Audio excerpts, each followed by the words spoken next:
ஒரு பொண்ணோட ரூம்ல நீ தனியா இருந்தா என்ன பண்ணுவ? எல்லாம் கொஞ்சம் வெளியே இருங்களேன்.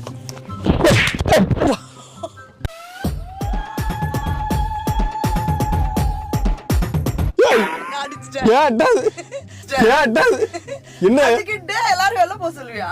நீ என்ன கேட்ட? ஒரு பொண்ணோட தனியா தான் என்ன பண்ணணும்னு கேட்டா தானே? ஆமா. அதான் இந்த மாதிரிலாம் கேட்பியா? அதாவது இது மாதிரி எனக்கு வந்து ஸ்கூல் படிக்கும் போது காலேஜ்லேருந்து இந்த தியரியா பதில் சொல்றதை விட இந்த ப்ராக்டிக்கலாக இம்ப்ளிமெண்ட் பண்ணி பதில் சொல்றது பிடிக்கும். அதனால அப்படி தனியா விட்டா மட்டும் நீ கிழிச்சிருவேன். டேய்